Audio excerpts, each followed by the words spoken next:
मेरा नाम पायल है। मैं एक मिडिल क्लास लड़की हूँ, जहाँ हर लड़की की आवाज़ धीमी होनी चाहिए। कदमों के लिए एक सीमित जगह होती है और सपने जो बताए जाएं देखने के लिए होते हैं। हमारे घर में अक्सर ये बात होती थी कि औरत का जेवर उसकी शर्म और हया होती है। पढ़ाई लिखाई से क्या मतलब? और मैं उन सब के बीच अपनी आंखों में किताबों की रोशनी लेकर खड़ी हुई थी। हमेशा आसमान के खुले सितारों को देखती कि क्या कभी मैं इनकी तरह जी सकूंगी। मन में सवाल उठता, क्या मैं वो बन पाऊंगी जो बनना चाहती हूँ। मेरी 3 बहनें थीं, सबकी शादियां जल्दी हो गईं। उनके नसीबों को किस्मत कहकर एक्सेप्ट कर लिया गया था। मैं सबसे छोटी थी। अक्सर माँ कहती, अब ये भी जल्दी चली जाए तो ज्यादा अच्छा है। पढ़ लिख कर कौन सी नौकरी करनी है। लेकिन मुझे तो कुछ और चाहिए था। मुझे स्कूल से बहुत प्यार था। स्कूल की घंटी की आवाज मुझे जिंदगी की जान लगती थी। 10वीं पास हुआ तो दिल में आगे पढ़ने की ज्यादा इच्छा जाग उठी। लेकिन जैसे ही मैंने कहा, पापा मैं 12वीं करना चाहती हूँ, तो घर में ऐसा लगा जैसे तूफान आ गया हो। पापा ने गुस्से में अखबार नीचे रखा और आंखों में वही कठोरता, वही डर दिखाते हुए बोले, पढ़ने लिखने का शौक तुम्हें कब से हो गया? घर में जो काम सीखने चाहिए वो तो तुम्हें ठीक से आते नहीं, और बाहर की दुनिया में जाने की बातें कर रही हो। मैं चुप हो गई, जैसे शब्द मेरे गले में ही अटक गए। माँ ने भी साथ दिया, पायल हमें दुनिया वालों का सामना भी तो करना है। लेकिन सबके बीच एक आवाज थी, मेरे बड़े भाई की, पापा अगर पायल पढ़ना चाहती है तो फिर पढ़ने दीजिए। जमाना बदल रहा है, कम से कम उसे मौका तो मिलेगा। सब लोग चुप हो गए। दादाजी ने भाई को घूर कर देखा, जैसे वो परिवार की इज्जत को चोट पहुंचाने की बात कर रहा हो। लेकिन भैया ने एक बार भी पलट कर नहीं देखा। रात को वो मेरे कमरे में आया, मेरी आंखों में आंखें डालकर बोला, पायल मैं तुम्हें पढ़ने भेज रहा हूँ, लेकिन एक बात याद रखना, तुम्हारा हर कदम हमारे परिवार की इज्जत से जुड़ा होगा। तुम्हारे चरित्र पर अगर उंगली उठी तो मेरी गर्दन भी झुक जाएगी। मैंने उसके हाथ पकड़े और उससे वादा किया, भैया आपको कभी भी शर्मिंदा नहीं होने दूंगी। स्कूल का पहला दिन ऐसा था जैसे किसी पिंजरे से आजादी मिली हो। नई दुनिया, नए चेहरे और नई बातें। मैं रोज सुबह तैयार होती, लेकिन अंदर एक जंग चलती। कभी घर वालों की बातें मन में गूंजती, कभी अपनी ख्वाहिशें दिल में लेकर बैठ जाती। स्कूल में कई लड़कियां मेरी तरह थीं, और कई वो भी थीं जो हर दिन को मामूली समझकर गुजारती थीं। मैं उन सब के बीच खुद को अलग रखने की कोशिश करती। मुझे पता था कि ये सिर्फ पढ़ाई नहीं है, ये मेरा अधिकार है जो मैं छीन कर लेकर आई हूँ।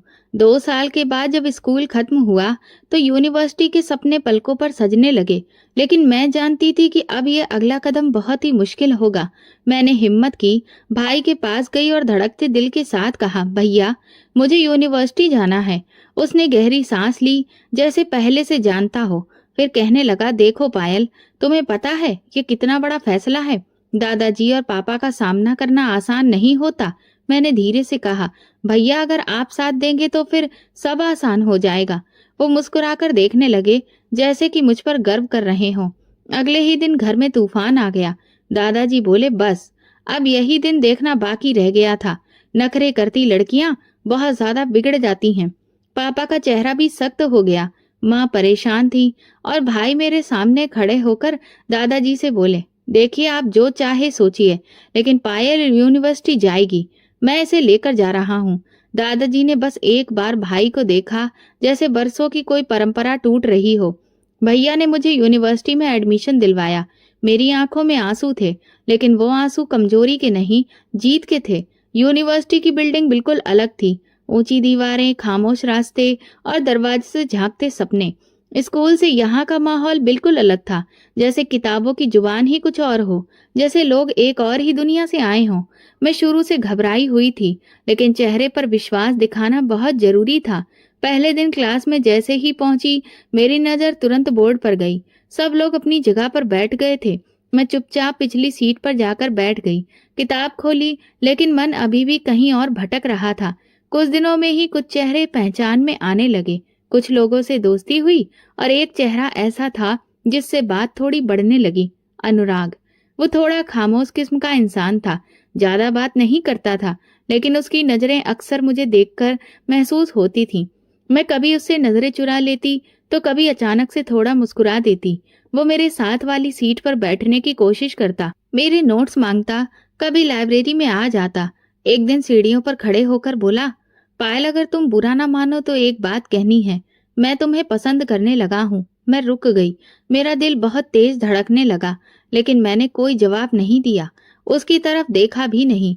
बस नीचे नजर करके धीरे से कहा, देखो ऐसी बात मत किया करो अनुराग। ये सब मेरे लिए ठीक नहीं है। अनुराग ने बस सिर हिलाया और पीछे हट गया। उस दिन के बाद उसकी नजरें शर्मिंदा सी दिखने लगीं। वो मुझसे दूरी बनाने लगा, लेकिन ऐसा महसूस होता था कि जैसे उसके अंदर कोई बात रखी हुई है। कई दिन गुजर गए, अनुराग बात नहीं करता था, लेकिन मैं खुद को खाली सा महसूस करने लगी थी। जब वो दिखाई देता तो दिल अजीब तरह से धड़कने लगता। किसी को पसंद करना शायद जुर्म नहीं होता, लेकिन मेरे लिए वो सब कुछ था जो मेरे घर के नियमों के खिलाफ था। यूनिवर्सिटी में कई ऐसे पल आए जब मैं चाहती थी कि अब मैं उससे बात करूं, कुछ बताऊं, लेकिन जुबान के साथ नहीं दिया। शायद मेरी खामोशी ही मेरा जवाब थी। एक दिन अनुराग ने फिर से बात की, पायल, तुम अगर सिर्फ ये बता दो कि मेरी जगह किसी और के लिए है या नहीं तो मैं हमेशा के लिए खामोश हो जाऊंगा। मैंने बड़ी मुश्किल से कहा था, अनुराग, मेरी जिंदगी मेरे अधिकार में नहीं है। मुझे कुछ नहीं पता कि मेरे लिए क्या तय किया गया है, इसलिए तुम मुझसे कोई उम्मीद मत रखो। उसने कुछ नहीं कहा, बस थोड़ी देर मुझे देखा और फिर पलटकर वहां से चला गया। इसी दौरान घर में माहौल बदलता सा लगने लगा। माँ चुपचाप मेरे लिए कुछ कपड़े सिलवाने लगी और एक दिन माँ ने आकर कहा, पायल तुम्हारा रिश्ता आ गया है। लड़के वाले बहुत अच्छे हैं, हमने इसीलिए हाँ कर दी है। ये सुनते ही मेरे पैरों तले जमीन निकल गई। मैंने हिम्मत करके माँ से सिर्फ इतना पूछा, कौन है वो? माँ ने कहा, तुम्हारे पापा के दोस्त का बेटा है। उनका अपना खुद का कारोबार है, बहुत अच्छे लोग हैं, तुम वहाँ बहुत खुश रहोगी। मैं खामोश हो गई, कुछ कह भी नहीं पाई। अनुराग का चेहरा बार बार नजरों के सामने आता, वो बेबस से सवाल जो उसने मुझसे किए थे। मैं जानती थी ये मेरी जिंदगी का वो फैसला है जिस पर मेरा कोई भी अधिकार नहीं है। शादी की तैयारी होने लगी थी। मैं यूनिवर्सिटी जाती रही, लेकिन अनुराग से नजर नहीं मिलाती थी। वो कुछ दूर हो गया था, शायद मेरी खामोशी का मतलब समझ चुका था। एक दिन कैंटीन में बैठे हुए उसने दूर से मुझे देखा और पहली बार ऐसा लगा जैसे उसकी आंखों में सवाल नहीं, बस एक खालीपन था। वो आया नहीं, कुछ कहा नहीं, बस दूर बैठकर एक बार मेरी तरफ देखा और उठकर वहां से चला गया। शादी की तारीख तय हो गई थी। माँ ने कहा, लड़के वालों ने कहा है कि लड़की बहुत ही खामोश रहती है और हमें ऐसी ही लड़की चाहिए थी। मैं अंदर ही अंदर हंसने लगी। वो खामोशी जो मैंने सीख ली थी अब मेरी पहचान बनने जा रही थी। शादी से एक दिन पहले यूनिवर्सिटी का आखिरी दिन था। मैं लाइब्रेरी में अपनी फेवरेट किताब रखने गई तो अचानक अनुराग वहां आ गया। कुछ पल के लिए खामोशी छा गई। उसने कहा, बस इतना बता दो, कहीं मेरी जगह तुम्हारे दिल में कभी थी भी या नहीं? मैंने धीमी आवाज में कहा, हाँ, लेकिन वो जगह कभी मेरे पास बस में नहीं थी। वो मुस्कुराया और पहली बार बिना रुके बोला, फिर तुम हमेशा खुश रहो पायल, तुम जैसी हो हमेशा वैसे ही रहना। मैंने सिर हिलाया, किताब टेबल पर रखकर बाहर आ गई। घर आकर मैंने शीशे में खुद को देखा। आज पहली बार खुद को किसी और की होने जा रही लड़की की तरह नहीं, बस एक ऐसी लड़की की तरह महसूस किया जो दिल का पहला दरवाजा खोलकर खामोशी से उसे बंद कर चुकी थी। शादी के दिन मैंने अपने दिल के अंदर मौजूद सारी आवाजों को चुप करवा दिया था। अनुराग का चेहरा, यूनिवर्सिटी की बिल्डिंग, वो आखिरी मुलाकात, सब कुछ मन के एक कोने में रख दिया था। अब मेरे सामने एक नया सफर था, अजनबी चेहरे, अजनबी रिश्ते, लेकिन ये सब मेरी किस्मत बन चुका था। बारात जब आई तो मेरे दिल में सुकून के साथ एक अनजानी घबराहट भी थी। शादी हुई, सारी रस्में हुई और मैं उस घर की हो गई जहां मुझे जिंदगी का नया चेहरा देखना था।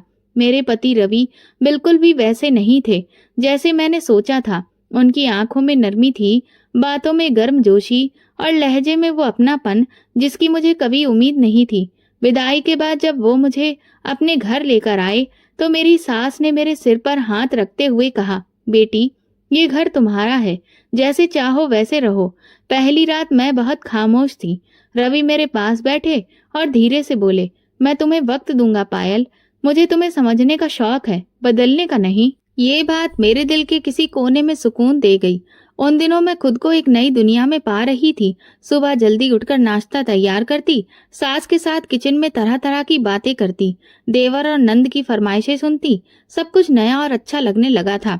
रवि ऑफिस से आते तो अक्सर मेरे लिए कोई छोटी सी चीज ले आते, कभी कोई किताब, कभी कोई चॉकलेट, तो कभी कोई फूल। वो मेरी बात सुनते, मेरी सलाह लेते और सबसे बढ़कर मेरी खामोशी को महसूस करते।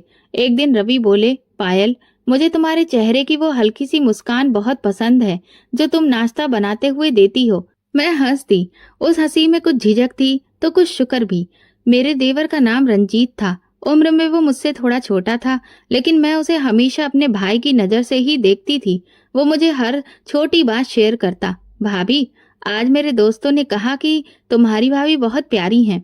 मैं हंसकर कहती, जो तुम अपनी किताबें पढ़ो, तुम्हारा एग्जाम होने वाला है। रवि की दो बहनें भी थीं, सीता और गीता। दोनों अभी पढ़ रही थीं।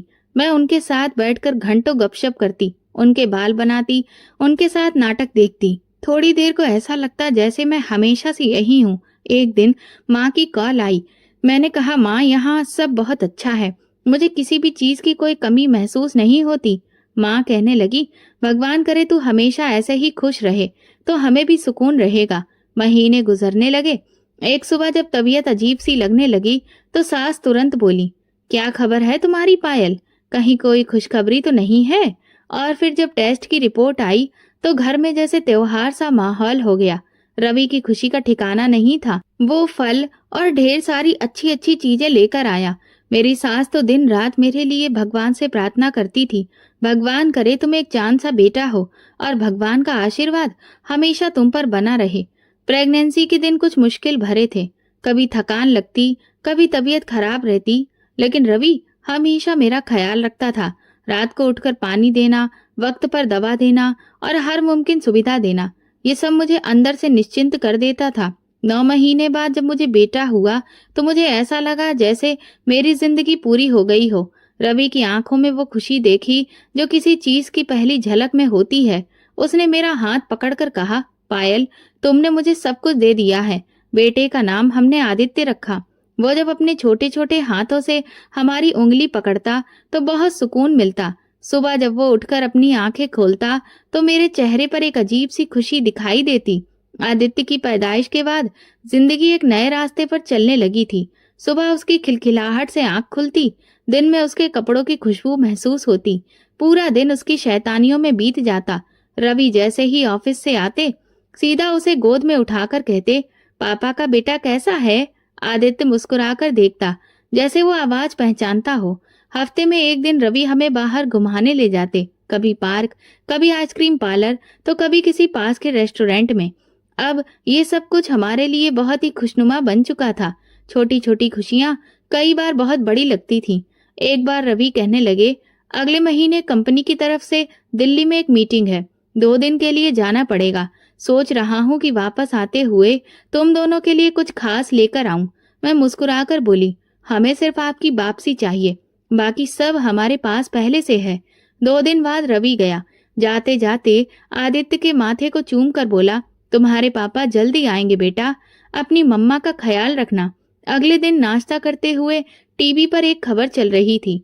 हाईवे पर तेज रफ्तार के कारण ट्रक और कार की भयंकर टक्कर, बहुत ही भयानक हादसा, 2 लोगों की मौके पर मौत। मेरे दिल में अजीब सी घबराहट होने लगी। कुछ लम्हे बाद फोन बजा। नाम अनजान था। क्या आप रवि की पत्नी बोल रही हैं? हमें बहुत अफसोस है। ये सुनते ही मेरे हाथ से फोन गिर गया। आवाज बंद हो गई। आदित्य की हंसी पीछे रह गई। मैं कुछ न समझ सकी। बस एक बात बार बार मन में गूंजती रही, रवि अब नहीं रहा। उसकी डेड बॉडी आई, लोग आए, दुख मनाया गया, सब तरफ मातम पसरा था। मेरी सास ने मेरे सर पर हाथ फेर कर कहा, बेटी, अब ये घर तुम्हारा भी है और तुम्हारा बेटा भी हमारा है। मैं सफेद कपड़ों में बंद कमरे में थी, आदित्य को गोद में लिए बैठी थी, तो रवि की हर बात, हर लम्हा याद आता, जैसे हवा में सब कुछ मेरे आस पास था। एक दिन अचानक फिर एक अनजान नंबर से कॉल आई। मैंने सुना वही आवाज, पायल, मैं अनुराग बोल रहा हूँ। मेरी सांस रुक गई। मैंने कोई जवाब नहीं दिया। वो खामोशी में बोला, मुझे खबर मिली और मैं सिर्फ ये कहना चाहता हूँ कि अगर तुम चाहो तो मैं तुम्हें और तुम्हारे बेटे को अपना सकता हूँ। मैंने फोन बंद कर दिया। दिमाग सुन्न हो चुका था। शाम को अनुराग का एक और मैसेज आया।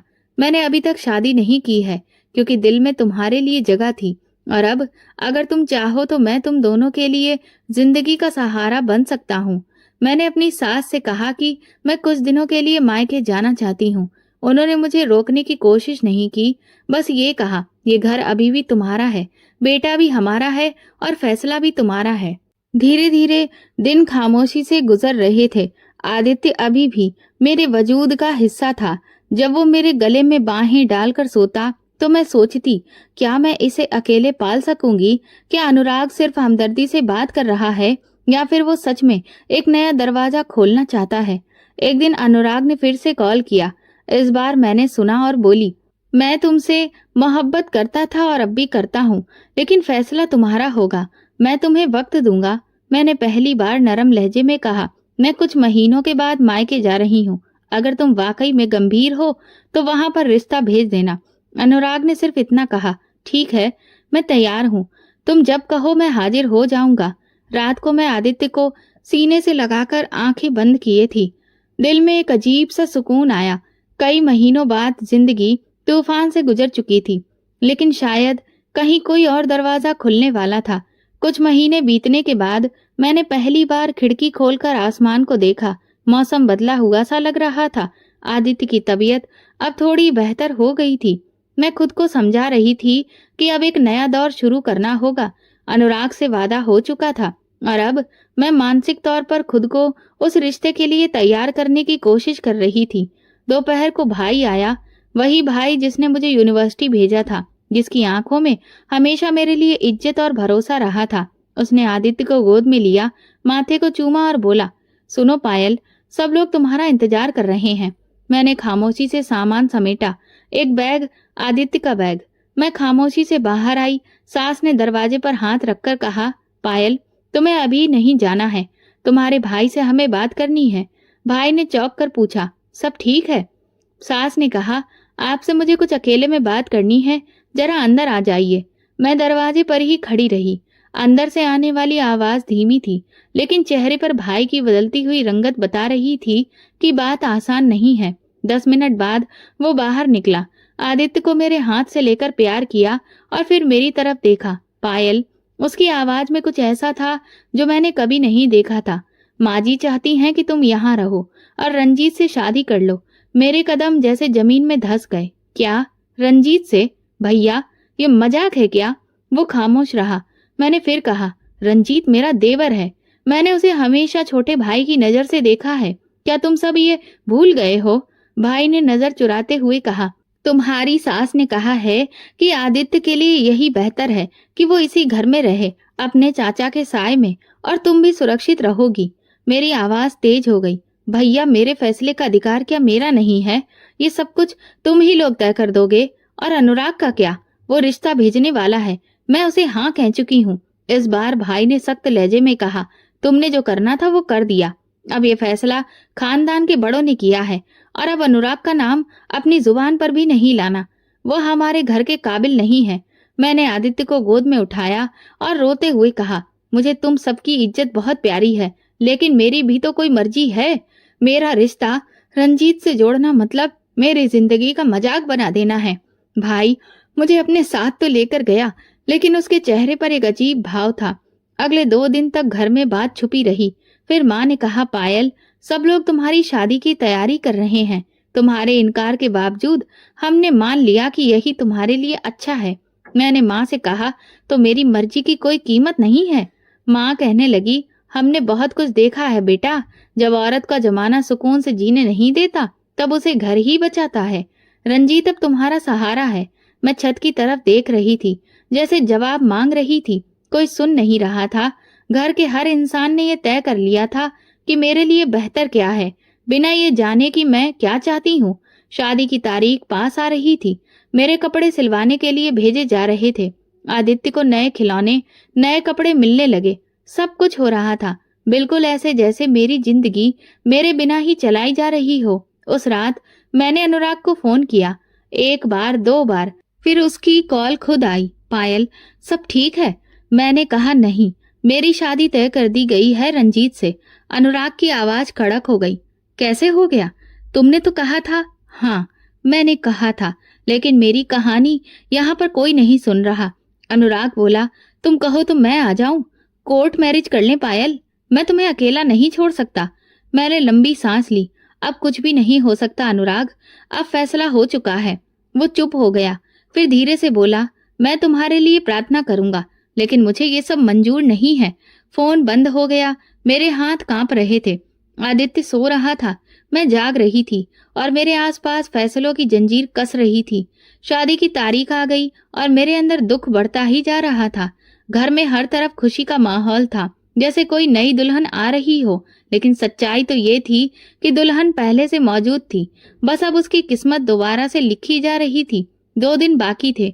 मैंने खामोशी तोड़ने का फैसला किया। रंजीत किचन में बैठा चाय पी रहा था। मैंने हिम्मत इकट्ठा की और उसके सामने जाकर कहा, मुझे तुमसे बात करनी है, अकेले में। वो चौंक गया, फिर कहने लगा, हाँ भाभी, मेरा मतलब है पायल, बताइए। मैंने कहा, रंजीत, तुम बहुत अच्छे से जानते हो कि मेरे लिए तुम हमेशा एक भाई की तरह रहे हो, लेकिन ये रिश्ता ना तो तुम्हारी मर्जी से हो रहा है और ना मेरी मर्जी से, इसीलिए शादी से मना कर दो। वो कुछ देर चुप रहा, फिर मुस्कुराकर बोला, मैं क्यों मना करूं पायल? शादी एक बहुत अच्छा रिश्ता होता है और मैं तो तुम्हें पसंद करता हूँ, हमेशा से। मेरी सांस रुक गई। मैंने गंभीरता से कहा, रंजीत, ये कोई खेल नहीं है। मैं तुम्हारे भाई की विधवा हूँ, आदित्य की माँ हूँ। तुम्हें सच में लगता है कि ये सब एक दिन में खत्म हो सकता है? वो मेरे पास आकर बोला, तुम्हें क्या लगता है मैं ये सब मजबूरी में कर रहा हूँ? मैं तो खुद भगवान से तुम्हें हर रोज मांगता था, और अब जब मुझे ये मौका मिला है तो मैं पीछे नहीं हट सकता। मैं अचानक पीछे हटी और अपनी आंखों में कठोरता लेकर कहा, ये जो बातें तुम कह रहे हो वो एक भाई की हैसियत से मैं कभी स्वीकार नहीं कर सकती। वो बोला, लेकिन अब मैं सिर्फ तुम्हारा होने वाला पति हूँ, बस, और कुछ भी नहीं। मैं वहां से निकल आई, कमरे का दरवाजा बंद किया, आदित्य को गोद में लिया और खुद से लड़ने लगी। बाहर की खामोशी के पीछे एक तेज तूफान छिपा हुआ था और मैं उसकी चपेट में आ चुकी थी। उसी रात अनुराग की कॉल आई, पायल, वक्त बहुत कम है, अगर तुम कहो तो मैं आ जाऊं। कोर्ट मैरिज के लिए तैयार रहो, बस तुम एक बार हाँ कह दो। मैंने धीरे से कहा, तुम अच्छे से जानते हो अनुराग कि मैं तुम्हें पसंद करती थी, लेकिन अब सब कुछ बिखर चुका है। अगर मैं तुम्हारे साथ भागी तो लोग सिर्फ मुझे इल्जाम नहीं देंगे, बल्कि आदित्य का भविष्य भी एक कलंक से भर जाएगा। अनुराग की सांसें भारी हो गईं। मैं तुम्हारे बेटे को अपना बेटा मानता हूँ पायल, तुम कहो तो सबके सामने रिश्ता लेकर आ जाऊं। नहीं अनुराग, अब वक्त गुजर चुका है, सब कुछ परिवार के फैसलों से तय हो चुका है। मैं अब तुम्हें और किसी मुसीबत में नहीं डाल सकती। फोन बंद हुआ, दिल भी जैसे बंद सा हो गया। अगले दिन शादी की रस्में थी। मेरे हाथों में मेहंदी नहीं थी, चेहरे पर वो दुल्हन वाली चमक नहीं थी। माँ ने कहा, पायल, अब तुम एक नई जिंदगी शुरू करने जा रही हो, सब कुछ भूल जाओ। सारी रस्में हो रही थी और मैं बेजान होकर एक एक करके सब पूरी कर रही थी। मेरे हाथ कांप रहे थे, लेकिन कमरे में सबके चेहरे पर सुकून फैला हुआ था। सिर्फ मैं ही थी जो जानती थी कि इस शादी के साथ मैंने अपने अंदर की आत्मा को मार दिया है। शादी के बाद रंजीत मेरे पास आया और बोला, बधाई हो पायल, अब तुम मेरी हो चुकी हो। मैंने नजर झुका ली, कुछ नहीं बोली। रात को अनुराग का एक आखिरी मैसेज आया, तुमने हार मान ली है पायल, लेकिन मैंने नहीं मानी है। मैं हमेशा तुम्हारे साथ खड़ा था और हमेशा रहूंगा। अगर तुम्हारा कभी वापस पलटने का मन करे तो मैं तुम्हें वहीं खड़ा मिलूंगा जहां तुमने मुझे छोड़ा था। मैंने वो मैसेज पढ़ा और फोन बंद करके अलमारी में रख दिया। रंजीत अब मेरे सामने एक नए रिश्ते के रूप में खड़ा था, वो रिश्ता जिसे सबने मेरे लिए बेहतर बताया था, लेकिन मेरे दिल ने उसे कभी अपनाया ही नहीं। धोखे की एक दीवार खड़ी हो चुकी थी और मैं उसके साए में जिंदा थी। अगले दिन सुबह विदाई की तैयारी शुरू हुई। माँ मेरे पास आई और हाथ पकड़कर बोली, पायल, सब कुछ भूलकर अब एक नई शुरुआत करना। औरत जिंदगी को तभी समझती है जब वो उसे सहती है। मैंने नजर झुकाकर कहा, कुछ बातें दिल में ऐसे उतर जाती हैं माँ, जो कभी भूलती नहीं हैं। कपड़े पहने गए, जेवर सजाए गए, लेकिन दिल वैसा ही सुन्न था जैसे कमरे की दीवारें। आदित्य मेरी गोद में सो रहा था। उसके माथे को चूमते हुए मैंने धीरे से कहा, मेरी हिम्मत तुम हो बेटा, तुम्हारे लिए ही मैं सब कुछ सह रही हूँ। रंजीत दरवाजे पर खड़ा था। वो खामोश था, लेकिन उसकी आंखों में एक अजीब सा भाव था, जैसे कुछ छुपा रहा हो या शायद कुछ जाहिर होने वाला हो। गाड़ी में बैठने से पहले मैंने आखिरी बार अपने कमरे की तरफ देखा। वही कमरा जहां मैंने सपने देखे थे, जहां मैंने आदित्य को पहली बार सीने से लगाया था। अब मैं एक ऐसे सफर पर थी जिसकी मंजिल मेरे हक में नहीं थी, लेकिन रास्ते शायद मेरे कदमों से कभी बदल जाएं। शादी के बाद कुछ दिनों तक घर में अजीब सा सन्नाटा रहा। सास कभी मेरी तरफ देखती तो कभी आदित्य की तरफ। रंजीत अब घर से ज्यादा वक्त बाहर बिताने लगा। मैं सिर्फ आदित्य में पनाह ढूंढ रही थी। मेरे कमरे का माहौल वही था, लेकिन रिश्ते बदल गए थे। एक दिन सास ने मुझे अपने पास बुलाया और कहा, पायल, रंजीत शहर में काम करता है। उसने वहां एक फ्लैट ले लिया है। अब वो तुम्हें वहां ले जाएगा और वहीं रखेगा। मैंने सवाल भरी नजरों से देखा। मैं आदित्य को साथ ले जा सकती हूँ माँ? उन्होंने नजर चुराई और धीरे से बोली, बेटा अभी छोटा है, कुछ दिन के लिए यहीं छोड़ दो। हम सब हैं उसकी देखभाल के लिए। रंजीत कह रहा है कि तुम पहले घर को संभालो, बाद में बच्चा ले आना। मैं तो दंग रह गई। ये कैसा फैसला है? आदित्य मेरा बेटा है, मैं उसे अपने साथ लेकर जाऊंगी। रंजीत शाम को आया तो मैंने तुरंत कहा, मैंने सुना है कि तुम आदित्य को मेरे साथ नहीं ले जाना चाहते। वो कुर्सी पर बैठकर बोला, पायल, फ्लैट अभी पूरी तरह से सेट नहीं हुआ है। छोटा बच्चा वहां एडजस्ट नहीं कर पाएगा। तुम कुछ दिन के लिए अकेली चलो, मैं कुछ दिनों में खुद आदित्य को ले आऊंगा। मैंने साफ कहा, लेकिन ये मुमकिन नहीं है। आदित्य मेरे बिना एक दिन भी नहीं रह सकता। रंजीत के चेहरे पर तनाव आ गया। पायल, फैसला हो चुका है, चाहे तुम चाहो या ना चाहो, लेकिन यही होगा। मैं दरवाजे से बाहर निकली और अपने भाई को आवाज दी, भैया, आदित्य मेरे बिना नहीं रह सकता। आप सब क्या चाहते हैं? मेरा बच्चा मुझसे छीन ले? भैया खामोश हो गए। बस इतना बोले, देखो बेटा, ये बस कुछ दिनों की बात है। तुम्हारा ससुराल है, तुम्हें समझदारी से कदम रखना होगा। जाते हुए आदित्य मेरी गोद में था। मैंने पूरी कोशिश की कि वो मेरे साथ चले, लेकिन रंजीत ने जबरदस्ती उसे सास की गोद में दे दिया। आदित्य रोने लगा, मैं भी फूट फूट कर रोने लगी। रंजीत ने गाड़ी की तरफ इशारा किया, पायल, देर हो रही है। मैंने आखिरी बार पीछे मुड़कर आदित्य की तरफ देखा। उसकी आंखें मुझे मेरी गोद में आने के लिए बुला रही थीं। मैं बहुत बेबस थी। रास्ते भर मैं खामोश रही। रंजीत ने बात करने की कोशिश की, तुम्हें समझना होगा पायल, कुछ चीजें वक्त के साथ ठीक हो जाती हैं। मैंने मुंह मोड़ लिया। मुझे सिर्फ आदित्य चाहिए, बाकी सब तुम रख लो। शहर पहुंचकर वो मुझे एक फ्लैट में ले आया।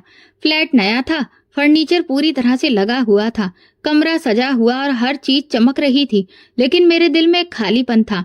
कमरे का दरवाजा बंद हुआ तो मैंने रंजीत से कहा, ये सब तुमने पहले क्यों नहीं बताया? अगर मुझे पता होता कि तुम आदित्य को मुझसे अलग कर दोगे तो मैं कभी ये शादी नहीं करती। रंजीत ने हल्की मुस्कान के साथ कहा, पायल, तुम ज्यादा जज्बाती हो रही हो। मैं तुम्हारे बेटे को वापस ले आऊंगा, लेकिन अभी कुछ वक्त दे दो। मैंने सख्त लहजे में कहा, ये बात वक्त की नहीं, नियत की है। मुझे तुम पर शक होने लगा है। रंजीत कुछ देर चुप रहा, फिर कहने लगा, तुम्हें शक है? तुम भूल रही हो कि अब तुम मेरी पत्नी हो। तुम्हारी जुबान कुछ ज्यादा ही चल रही है। मैंने कहा, रिश्ता शादी का हो या भाई बहन का, भरोसा तो खुद से बनता है, जबरदस्ती से नहीं। उसने फिर कुछ नहीं कहा, बाहर चला गया। मैं रात भर जागती रही। आदित्य की आवाज मेरे कानों में गूंज रही थी। लाइट में सब कुछ था, सिर्फ सुकून नहीं था। और रंजीत की मौजूदगी में अब वो एहसास नहीं रहा था जो एक रिश्ते में होना चाहिए। नई जगह, नई जिंदगी, पर ममता का दिल कहीं पीछे रह गया था। आदित्य के बिना ये सब बस एक बंद कमरा था और मैं एक कैदी। सुबह हुई तो फ्लैट में रोशनी फैल चुकी थी, लेकिन मेरे अंदर अंधेरा वैसा ही था। मैं किचन में गई, चाय बनाई, लेकिन पहला घूंट भी गले से नहीं उतर पाया। फ्रिज में सब कुछ था, लेकिन भूख नहीं लगी। रंजीत वापस आया, ऑफिस जाने की तैयारी करने लगा। मैंने फिर आदित्य की बात छेड़ी। आज भी कोई खबर नहीं? उसने ठंडे लहजे में जवाब दिया, अभी वक्त नहीं है पायल। मैंने कहा, वक्त तो तुम्हारे लिए ठीक गुजर रहा है, लेकिन मेरे लिए हर लम्हा बहुत मुश्किल है। आदित्य की आवाज, उसकी खुशबू, सब कुछ अंदर से मुझे नोच रहा है। रंजीत ने कप रखते हुए कहा, पायल, अगर तुम्हें इस रिश्ते को निभाना है तो समझौता करना सीखो। मैंने ठंडी नजर से कहा, मैं अपनी जिंदगी का सबसे बड़ा समझौता पहले ही कर चुकी हूँ, अब और नहीं कर सकती। वो कुछ देर मुझे देखता रहा, फिर चुपचाप चला गया। दरवाजा बंद हुआ तो मैंने अंदर से कुंडी लगा ली। अलमारी खोली, आदित्य का एक छोटा सा स्वेटर निकाला और खुद से लिपटा गई। आंखों से आंसू बहने लगे। वो सिर्फ मेरा बेटा नहीं था, मेरा वजूद था, और मेरा वजूद इस फ्लैट में नहीं, कहीं और ही छूट गया था। फ्लैट में आए कुछ ही दिन हुए थे कि माहौल का मिजाज बदलने लगा था। रंजीत की बातों में एक अजीब बदलाव आने लगा था। वो न आदित्य का जिक्र करता, न घर वापस ले जाने की बात। हर शाम देर से लौटता, कभी बहुत खुश तो कभी बहुत गंभीर। मैं दिन भर फ्लैट में अकेली रहती, खिड़की से बाहर गुजरती गाड़ियों को देखती, कभी फोन पर आदित्य के पुराने वीडियो चलाकर आंखें नम कर लेती। खुद से कहती बस कुछ दिनों की बात है, फिर मैं वापस चली जाऊंगी। एक शाम रंजीत आया तो पहले की तरह चुप नहीं था। बैठते ही कहने लगा, पायल तुम जानती हो, तुम्हारे जैसी खूबसूरती मैंने आज तक नहीं देखी। मैं चौंक गई। पहली बार उसके लहजे में ऐसी बात सुनी थी जिसने मेरे दिल में चुभन पैदा की। मैंने कहा, ऐसी बातें मत करो रंजीत, मुझे बहुत अजीब लग रहा है। वो हंसने लगा। अजीब क्यों लगता है? तुम मेरी पत्नी हो, मैं तुम्हारी खूबसूरती की तारीफ भी ना करूं। मैंने नजरें चुरा ली। ये रिश्ता तुमने खुद चुना है, मैंने नहीं, और तुम अच्छे से जानते हो मैंने तुम्हें कभी भी उस नजर से नहीं देखा। वो मेरे पास आकर बैठा, मेरे हाथ को छूने की कोशिश करने लगा। मैं तुरंत पीछे हट गई। रंजीत, मुझसे दूर रहो। रंजीत कुछ देर चुप रहा, फिर बोला, पायल, मुझे तुम्हारे किरदार से कोई शिकायत नहीं है, लेकिन तुम्हें समझना होगा मैं तुमसे सिर्फ शादी नहीं, प्यार भी चाहता हूँ। मेरे अंदर कुछ टूटने लगा। मैं उठकर कमरे में जाने लगी तो उसने मेरी कलाई पकड़ ली। तुम मुझे क्यों ठुकरा रही हो? मैंने खुद को छुड़ाने की कोशिश करते हुए कहा, क्योंकि मैं तुम्हें कभी अपना पति मान ही नहीं सकी। तुम मेरे पति के छोटे भाई थे और रहोगे। तुम्हारी नीयत पर शक मुझे तभी हो गया था जब तुमने आदित्य को मुझसे अलग कर दिया था। रंजीत तंजिया लहजे में कहा, तुम्हें मेरी नजर से दिक्कत हो रही है? सुन लो, मैं तुम्हारी खूबसूरती का दीवाना हो चुका हूँ। तुम जैसी औरत अगर मेरे हाथ आ जाए तो मेरी किस्मत बहुत अच्छी है। ये सुनते ही मेरा सब्र टूट गया। मैं आगे बढ़ी और एक जोरदार थप्पड़ उसके चेहरे पर दे मारा। शर्म आनी चाहिए तुम्हें। मैंने तुम्हें हमेशा एक भाई माना था, लेकिन तुम क्या निकले? कम से कम तुम्हें मेरे पति की इज्जत का ही लिहाज होना चाहिए था। रंजीत का चेहरा गुस्से से लाल हो गया। वो उठ खड़ा हुआ। अब तुम मुझे थप्पड़ मारोगी? मैं तुम्हें पत्नी बनाकर गलत किया।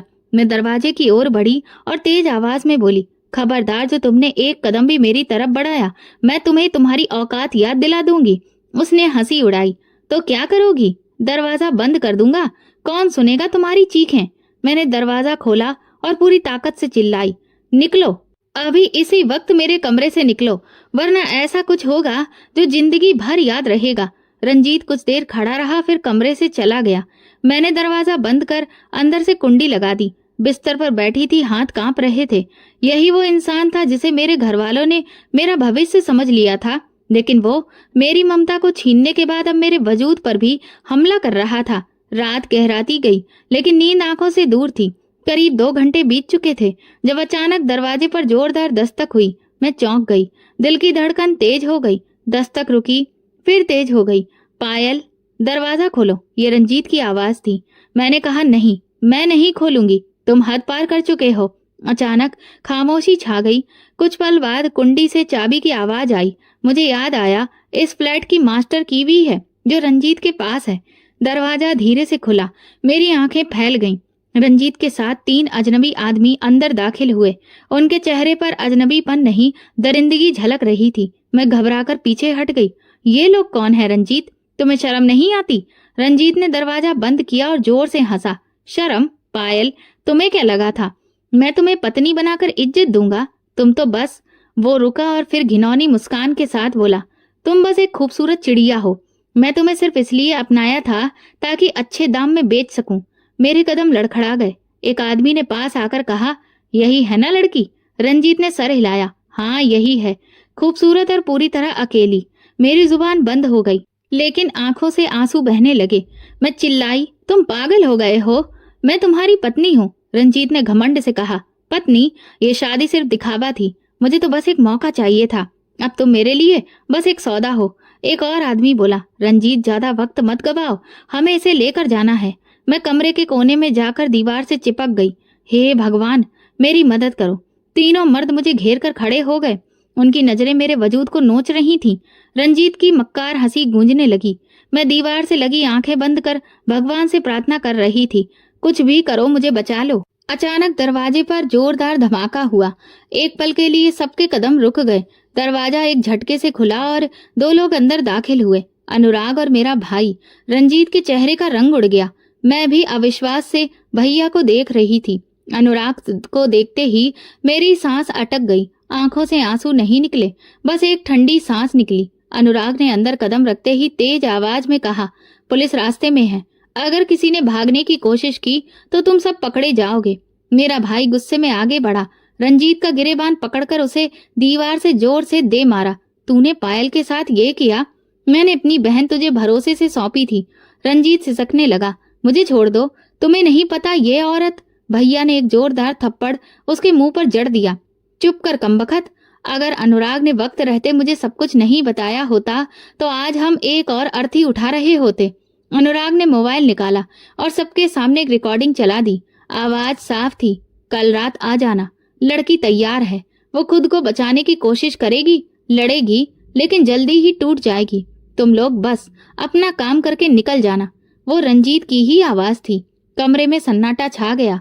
रंजीत के साथी बौखला गए। एक ने दरवाजे की तरफ दौड़ने की कोशिश की, लेकिन अनुराग ने उसे पकड़ लिया। भैया ने दूसरे को पीछे से दबोचकर जमीन पर गिरा दिया। कुछ ही देर में पुलिस फ्लैट के अंदर आ गई। एसएचओ ने एक नजर मुझ पर डाली और फिर अपने साथियों को इशारा किया। सभी को हथकड़ियां लगा दी गईं। रंजीत खुद को छुड़ाने की कोशिश कर रहा था, लेकिन अनुराग ने कड़े लहजे में कहा, अगर एक शब्द और बोला तो मैं सब कुछ अदालत में ले जाऊंगा और तुझे कड़ी से कड़ी सजा होगी। पुलिस उन्हें पकड़कर ले गई। कमरा अब खाली हो चुका था। मैं कोने में बैठी कांप रही थी।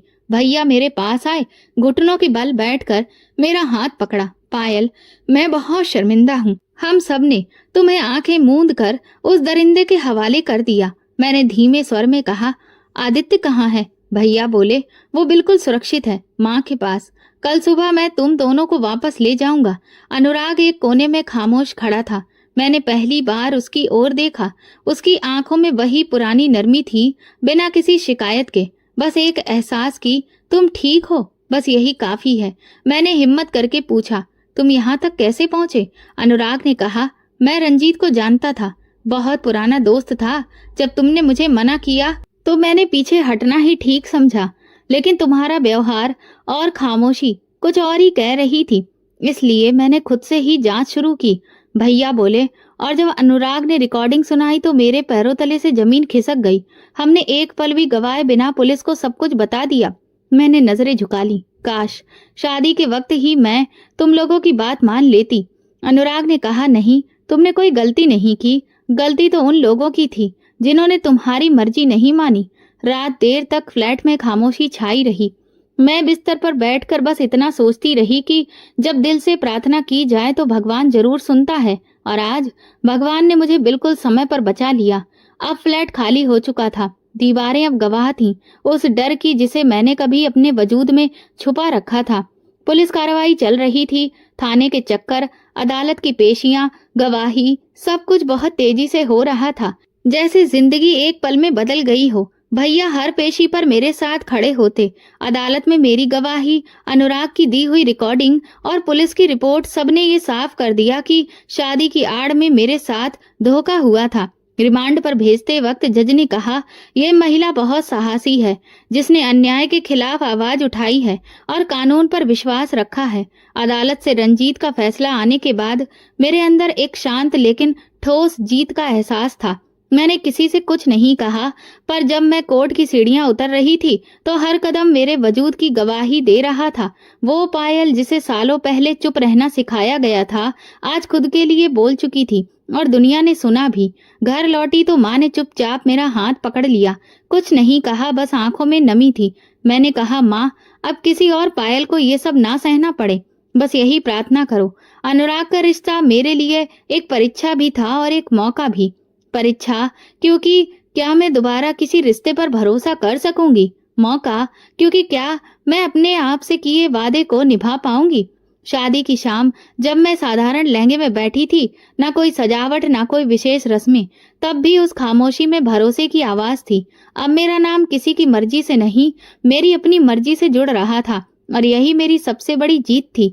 जिंदगी अक्सर वो सवाल दोहराती पूछती है जिनके जवाब हम पहले दे चुके होते हैं, पर इस बार अंदाज अलग होता है, मंजर नया होता है। मेरी जिंदगी ने भी मुझे सब कुछ दिखा दिया जो मैंने कभी सोचा नहीं था। लेकिन आज जब मैं अनुराग के साथ बैठकर नाश्ता कर रही थी और आदित्य को अपनी किताबें समेटते देख रही थी, तो दिल ने कहा, यही तो है असली सुकून। अनुराग मेरी जिंदगी में सिर्फ पति बनकर नहीं, पिता बनकर लौटा था। ऐसा पिता जो अपने कर्मों से अपने रिश्ते की पहचान देता है। आदित्य अब 6 साल का हो चुका था। स्कूल से लौटते ही सीधा अनुराग से लिपट जाता और अनुराग हर रोज दरवाजे पर उसका इंतजार करता। एक दिन आदित्य ने स्कूल से एक फॉर्म लाकर मुझे दिया। उस पर पापा के नाम की जगह अनुराग का नाम लिखा था। मैंने चौंक कर पूछा, बेटा ये तुमने खुद लिखा है? उसने कहा, हाँ मम्मा, टीचर ने कहा था पापा का नाम लिखो, तो मैंने अनुराग पापा का नाम लिखा। मेरे पापा तो यही है ना? मैंने अनुराग की तरफ देखा। उसने बस हल्के से मुस्कुरा दिया। रात को मैंने कहा, अनुराग तुमने आदित्य को अपना माना, इसके लिए धन्यवाद कहने के लिए मेरे पास शब्द नहीं है। वो कहने लगा, पायल, रिश्ते सिर्फ खून से नहीं बनते, वक्त, एहसास और भरोसे से ही वो अपना फर्ज निभाते हैं। मैंने आदित्य को तब अपनाया जब वो सिर्फ एक मासूम बच्चा था, और तब से आज तक मुझे कभी एहसास नहीं हुआ कि वो मेरा बेटा नहीं है। ये बात अनुराग ने ऐसे कही जैसे कोई मर्द नहीं, एक साया बोल रहा हो। एक साया जो दिन की धूप और रात की ठंडक दोनों में ही साथ रहता है। हमारे मोहल्ले में अक्सर औरतें आती थीं, कुछ राय मशवरा लेने, कुछ बातें करने। एक दिन मोहल्ले की कांता आई और बोली, बेटी तुम बहुत नसीब वाली हो, आजकल ऐसे पति और पिता कहाँ मिलते हैं। मैंने कहा, भगवान ने मेरी परीक्षा ली थी, लेकिन इसका इनाम भी बहुत अच्छा दिया। माँ अक्सर कहती थी, पायल हमने बहुत बड़ी गलती की थी कि तुम्हारी मर्जी को नहीं समझा। लेकिन आज अनुराग को देखकर दिल सुकून से भर जाता है कि बेटी बिल्कुल सही जगह पर है। अनुराग ने मेरी पढ़ाई का सपना पूरा करने में भी मेरी मदद की। मैंने बीएड पूरा किया और अब मैं एक स्कूल में टीचर के तौर पर पढ़ा रही हूँ, वही स्कूल जहाँ आदित्य पढ़ता है। कभी कभी हम तीनों एक साथ घर आते हैं, रास्ते में आइसक्रीम लेते हैं और मैं दिल ही दिल में अपने पुराने दिनों को याद करती हूँ। एक दिन अनुराग ने मुझसे कहा, पायल तुम आज भी वही हो जो यूनिवर्सिटी में थी, फर्क बस इतना है कि अब तुम्हारी बातों में भरोसा है और आंखों में रोशनी। मैंने कहा, और तुम वही हो जिसे मैंने नजरअंदाज किया था, लेकिन आज भगवान ने मुझे तुम्हें वापस दे दिया, बहुत अच्छे से और अच्छी नीयत के साथ। मैंने अपने भाइयों को भी बदलते हुए देखा, वे अब शर्मिंदा होते हैं। एक दिन भाई ने आदित्य को गोद में लिया और कहा, बेटा अगर कभी तुम्हें लगे कि तुम्हारी माँ के साथ कुछ गलत हुआ था तो समझ लेना कि उसके कसूरवार हम सब थे, लेकिन हमने अपनी बहन को खोने नहीं दिया, यही हमारा फक्र है। अनुराग ने कहा, आपने अपनी बहन को इस काबिल बनाया है कि वो खुद बोल सके, बाकी रास्ता तो हम दोनों ने मिलकर खुद तय किया है। मैं अक्सर सोचती हूँ, रिश्ता वो होता है जो दुख में कंधा बने, खामोशी में आवाज बने और तकलीफ में सहारा दे। अनुराग ने हर रिश्ते की वो मिसाइल कायम की है जो शायद खून के रिश्ते भी नहीं दे सकते। और आज जब मैं आदित्य को अनुराग के साथ साइकिल चलाते हुए देखती हूँ, उनकी हंसी सुनती हूँ, तो दिल कहता है कि मेरे बेटे को बाप मिला है और मुझे एक सच्चा साथी। मैं दूसरों की कहानी नहीं सुनाती, अपनी कहानी सुनाती हूँ, क्योंकि मेरे पास वो सच है जो हर लड़की को जानना चाहिए। अपनी आवाज सुनो, अपनी मर्जी को अहमियत दो, हर वक्त पर बोलना सीखो। और इस कहानी के आखिर में बस यही कहूंगी, रिश्ते खून से नहीं एहसास से बनते हैं। अपनी जिंदगी के फैसले खुद करना सीखो, क्योंकि खामोशियां अक्सर सबको छीन लेती हैं। रिश्तों की असली पहचान एहसास है, भरोसा है और सच्चाई है, ना कि सिर्फ खून के रिश्ते। ये वीडियो केवल मनोरंजन के उद्देश्य से बनाया गया है। सभी पात्र काल्पनिक हैं। वास्तविक व्यक्तियों, जीवित या मृत या वास्तविक घटनाओं से कोई समानता विशुद्ध रूप से संयोग है। किसी भी व्यक्ति, धर्म या जाति को ठेस पहुंचाने की मंशा नहीं है। अगर आपको हमारी कहानी पसंद आई हो तो कमेंट करके, वीडियो को लाइक करके और ज्यादा से ज्यादा शेयर करें। चैनल पर नए हैं तो सब्सक्राइब जरूर करें और नोटिफिकेशन बेल दबा दें ताकि अगली अपडेट सबसे पहले आपको मिले।